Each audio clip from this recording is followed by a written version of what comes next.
Good morning. As an MIT alumnus, as was already mentioned, many years ago, I'm honored and certainly pleased to be with you here at this MIT Enterprise Forum and to share some of my thoughts with this very important audience. 2 days ago, I participated in an event at the Israeli missile test base on occasion of the 40th anniversary of the first launch of a missile from that test base. 40th anniversary, that makes it 1970. 4 years ago, the first missile was launched from that base. Since then, of course, there have been many test launches. Many of Israel's satellites have been launched from that base. The Arrow ballistic missile interceptor has been tested at that base. And so you can see that 40 years ago, Israel was already in a very advanced stage of technological development in the defense area. And at the time, almost only in the defense area. Now, I was active in the defense industry. I was the chief engineer of Israel Aircraft Industries for a number of years. At that time as well, when that first launch took place. And I used to preach to visiting dignitaries at Israel Aircraft Industries, government ministers, the prime minister, that based on my experience in the defense industry, Israel is a country with no resources underground. I said to them, all our resources are above ground, the people of Israel. Now, we know today that that's not entirely true either. It turns out that we have resources underground, but under the sea as well, right? In the Dead Sea, mineral resources, offshore now, gas, maybe oil, who knows what. But still, our most important resource are the people of Israel and the talent, capability, and motivation, the ambitions of Israel's people. Now, how was it that I was so clairvoyant and said things that became clear to everybody 10, 20 years ago when Israel's high-tech industry started developing at a very rapid pace? Well, I had a very clear vantage point. When I returned to Israel after graduate work, this time at Caltech, not at MIT, and at Caltech everybody would ask me, which do you like better, MIT or Caltech? I won't give you the answer to that. I returned to the Technion, to the new Department of Aeronautical Engineering that had just been established, to the surprise of many who thought that there was no need for a Department of Aeronautical Engineering in Little Israel, that the 10 or 12 aeronautical engineers that we might require would be better trained abroad rather than establishing a department here. Well, since then, the department had annual graduating classes of over 100 for many years now. Today there are thousands of graduates of that department in Israel.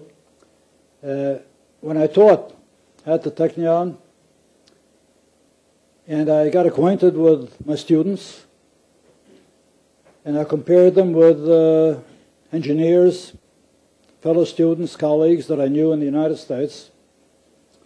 I said to myself, these guys are so talented, so motivated, there's really no limit to what we can do in this field.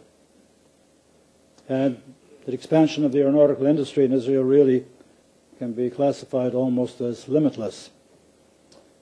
In 1960, that's not 50 years ago, we at the Technion had a visit from Professor A.D. Young from Britain.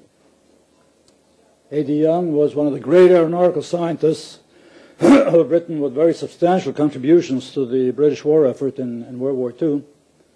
And he had been sent to us by the United Nations to advise us on the curriculum of the Department of Aeronautical Engineering. And he asked me, well, what do you expect your graduates to do once they finish their studies. I said to him, I expect them to develop aircraft, missiles, other defense systems. He said to me, forget it. He said, we in England can't keep up anymore with what is happening in the United States and the Soviet Union. You can't possibly do this in a small country like Israel. Well, A.D. Young was right on many things, but he turned out to have been wrong in this particular subject, and I turned out to be right. And as you know, we have developed missiles and aircraft and many other systems, and continue to do so. Actually, the greatest potential technological achievement of the defense industry would have been the Levi aircraft. It was the most advanced fighter aircraft in the world at the time. We had 2 prototypes flying, a 3rd prototype being prepared for flight testing, when the government, shooting itself in the leg, decided to cancel the program. At that time I was a minister and not the chief engineer anymore of Israel Aircraft Industries, and I resigned in protest. As you may know, in the Israeli form of government, ministers in the government share the responsibility for any decisions taken by the government, whether they are opposed or whether they oppose. I, of course, opposed. That unfortunate decision was taken by a single vote majority, and I resigned from the government. Now, what was said in favor of a motion to cancel the program at a very advanced stage? And by the way, that cancellation was the result of local pressure here in Israel. The myth is that maybe this was pressure from the U.S. government, but that's not the case. And what was said, people said, Israeli economists said, the governor of the Bank of Israel at the time said, it's too big for Israel. That big a project Israel cannot handle. Well, if you look at the Israeli economy today, you know, that's almost a laughable thing to say, that developing a fighter aircraft is too big for Israel to handle. We've handled many other big things, some maybe even bigger than that, but it was laughable in those days as well. The Israeli economy was moving ahead and moving ahead very rapidly. Another argument that was put forth was that we should be developing accessory systems that can be tagged onto airplanes. We should not be developing platforms. That's something for the United States, that's something for the Soviet Union, maybe for France. It's not for Israel. Well, there's little sense in that argument as well. There's one platform that we have very successfully developed over the years, and that's the Merkabah main battle tank. I dare say the best main battle tank in the world.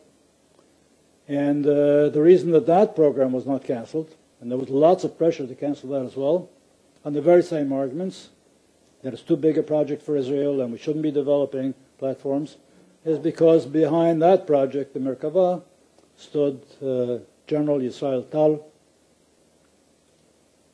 who left us a little over a week ago. A great man, tremendous contributions to Israel's defense, a great commander of armored forces, one of the greatest by international standards, and at the same time a very unusual combination. Tal, who we called Talik, had tremendous technological intuition. He was not an engineer,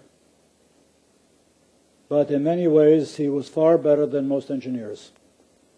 And he conceived and engineered and developed the Merkabah main battle tank, which today does great service in the Israel Defense Forces, and without undue modesty, I would say, still the best tank in the world.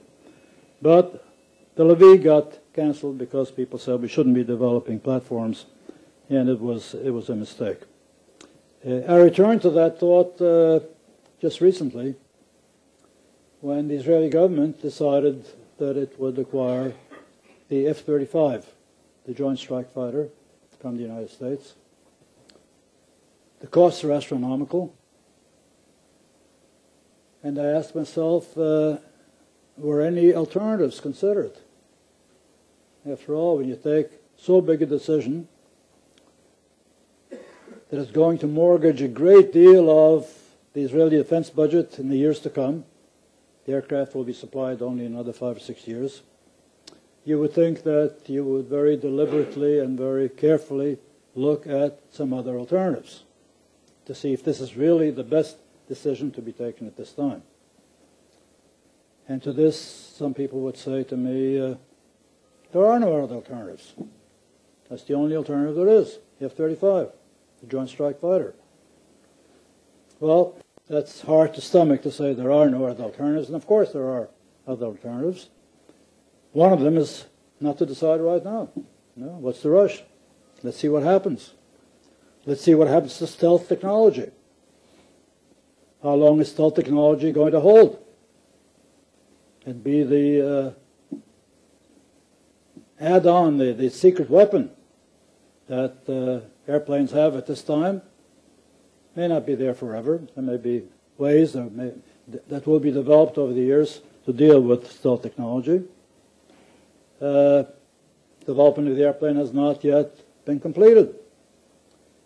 There are many compromises were made in developing that airplane. It's a Joint Strike Fighter. Meets the demands of the Navy, meets the demands of the Air Force, meets the demands of the Marines. Well, that means you have to make a lot of compromises. Are these compromises really what the Israeli Air Force needs? Certainly some of them we don't need. Compromises you pay for in the quality and the capability of the aircraft.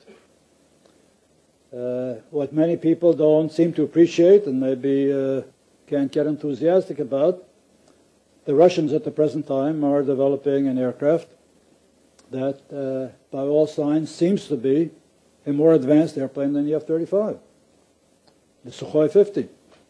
And the Indians are partners in that enterprise. Well, I wouldn't suggest that we start acquiring aircraft from the Russians, but it's something to consider in what's happening in the development of fighter aircraft. There is great development right here in Israel as well, of course. In many ways we are leaders of the unmanned aircraft. And maybe we don't need another manned aircraft for the Israeli Air Force. And last but not least, we have great capability here at home in aircraft development, in fighter aircraft development. It's still there, even though the levy was canceled. So let's look at these alternatives before we take a so far-reaching decision. Well, unfortunately, that was not the case.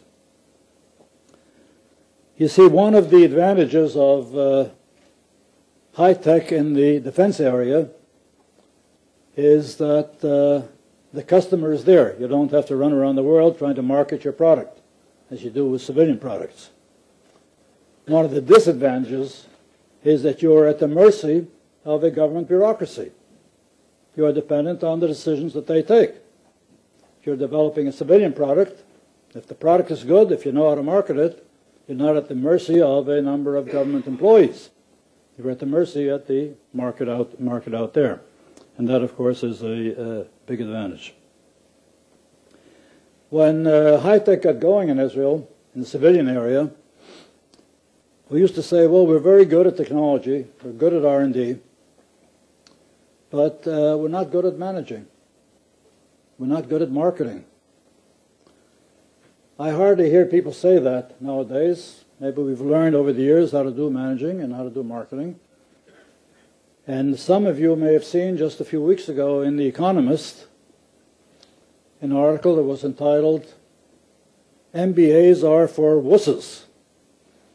Well, I didn't know what wusses were. I had to look it up in the dictionary, you know. Some of you may know what wusses are. You know, not very capable people, right? Not very strong people. And what the article in effect said was that the best training for people who want to deal in entrepreneurship, in managing companies, in marketing, the best place for training people for that was Tzahal, the Israel Defense Forces. And under the article they had a picture of Israeli SEALs coming out of the water with all their gear, and it said, meet your new marketing team. And all Israelis know, and maybe others who have contact with the Israeli defense industry also know that the IDF really is well, I would say one of the best schools, and maybe really the best school for training in professional areas, training for motivation, training for leadership, and many of the people in Israel's high-tech industry today, Israel's civilian high-tech industry, are people who have come out of the IDF and will tell you that they owe their success to what they learned in their service in the IDF. I say that, that the IDF is really a great school, and it costs nothing. Tuition fee is zero. I say that in my meetings with many of Israel's Arab citizens, to whom I say that they too should serve in the IDF. And I told them the IDF can get along without Israel's Arab citizens. There are some Arab citizens who serve in the IDF as volunteers. The IDF can get along without you. But for you, it's a great school. And you should want to serve in the IDF, because you're not going to get a better education anywhere else. So, although we've now discovered natural resources under the ground and under the sea, I think there's no question but that the advanced technology sector is the major propellant that is driving the Israeli economy forward. It's growing from year to year. It's appreciated by people around the world, not just by us here in Israel. And I would say, looking into the future, I would say, you ain't seen anything yet. Thank you.